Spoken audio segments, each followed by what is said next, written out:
Impose नहीं है, वो क्या कह सकते हैं क्या नहीं कह सकते हैं कैंपेन में, पॉलिटिकल नॉन पॉलिटिकल, वो कोई रिस्ट्रिक्शंस इम्पोज नहीं की गई हैं और ये 2 जून तक पूरा का पूरा ऑर्डर ऑपरेट करेगा। तो ये 2 जून को आप सरेंडर करेंगे कि क्या होगा? देखिए, अभी जो ऑर्डर कह रहा है वो 2 जून तक के लिए है। हम ऑर्डर देखेंगे, उसको पूरी तरह से एग्जामिन करेंगे और उसके बाद की कार्रवाई क्या होगी उसके बाद ही हम बता सकते हैं।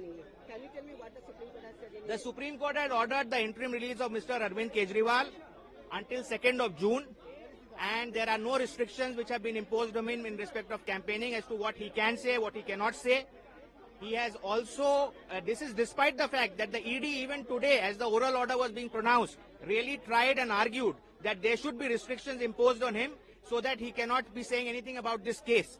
But that suggestion also was not accepted by the court, and no restrictions whatsoever in respect of the campaigning has been imposed. Other aspects we'll have to see the written order, and since we have not seen it and the entire order was not pronounced, I am not in a position to comment any further on that. I want to know your reaction. Do you think it will impact some impact? See, my sense as a lawyer is that it is a much needed relief. The arrest itself happened after model code of conduct was imposed. Therefore, the relief could not have come one day earlier. It is actually, it was much needed, and therefore we are very happy that the court has granted this relief. Will it impact in the election? See, that's a political question. I am not the right person to answer that.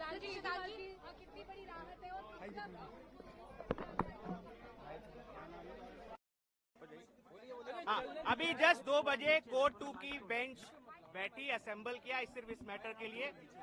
उन्होंने एक short oral order pronounce किया। अभी हमने उसकी लिखित copy नहीं देखी है। एक शॉर्ट मौखिक ऑर्डर कोर्ट ने प्रोनाउंस किया।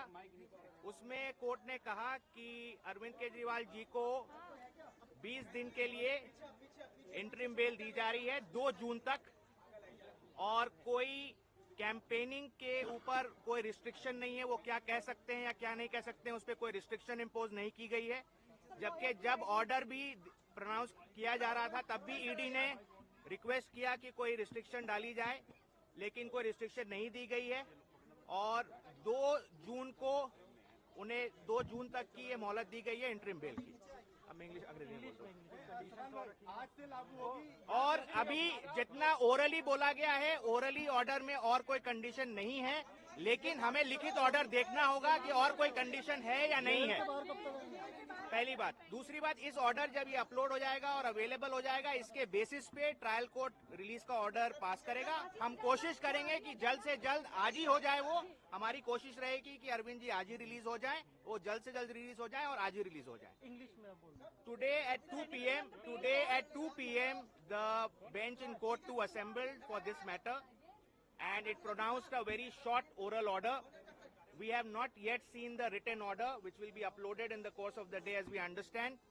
And in that oral order, the court indicated that they are granting interim release / bail to Mr. Arvind Kejriwal. And that order of interim release will be operable up till 2nd of June, that is during the election process. And there is no restriction on his campaigning as to what he can say, what he cannot say while he is out in these 22 days. Any further aspect, we'll have to see the order and then only comment. So when do you think he'll be released? We are anticipating that the order should be getting uploaded quickly. We'll obviously move for release today itself. We'll try for the release today itself, and we hope that it should happen today itself. Thank you. झूठा पुलिंदा बनाकर Bharatiya Janata party के दबाव में इस तरीके का case खड़ा करके, जिस केस का कोई आधार नहीं है, अब तक कोई सबूत नहीं है, कोई कड़ी नहीं जोड़ पाए हैं। माननीय सर्वोच्च न्यायालय ने पिछले 2 हियरिंग से पहले 5 सवाल पूछे थे इंटरिम बेल को लेकर, उस पे एक पर भी वो सर्टिफिकेटरी रिप्लाई नहीं दे पाई। इसी वजह से आज माननीय सर्वोच्च न्यायालय ने अरविंद केजरीवाल जी को इंटरिम बेल देते हुए 1 जून तक वो प्रचार में रहेंगे और 2 जून को उनको दोबारा सरेंडर करना है। सर, क्या फर्क पड़ेगा इससे? अब इलेक्शन आ रहा है, इसमें क्या? देखिए, अरविंद केजरीवाल जी देश के बहुत पॉपुलर नेता हैं। उनका चुनाव प्रचार में शामिल होने के बाद अरविंद केजरीवाल जी का जब प्रचार में वो शरीक होंगे, तो जो नरेंद्र मोदी जी की बची खुची साख थी, क्योंकि नरेंद्र मोदी जी ने पिछले 10 साल में कोई काम नहीं किया है, तो अब ये मान के चले ये प्रचार आंधी के रूप में कन्वर्ट हो जाएगा। इंडिया अलायंस की बहुत बम्पर जीत होने जा रही है। तो कुछ रेस्ट्रिक्शंस हैं क्या कि कहाँ ट्रेवल कर सकते हैं? नहीं, अभी ऐसी कोई इंस्ट्रक्शंस अभी रिटर्न में जब ऑर्डर आएगा उसके बाद और क्लियरिटी आ जाएगी। लेकिन अरविंद केजरीवाल जी प्रचार के लिए पूरे देश में जा सकते हैं, कहीं पर भी किसी भी अपनी पार्टी या इंडिया अलायंस के किसी भी हिस्से में जाकर प्रचार करने की उनको छूट दे दी गई है।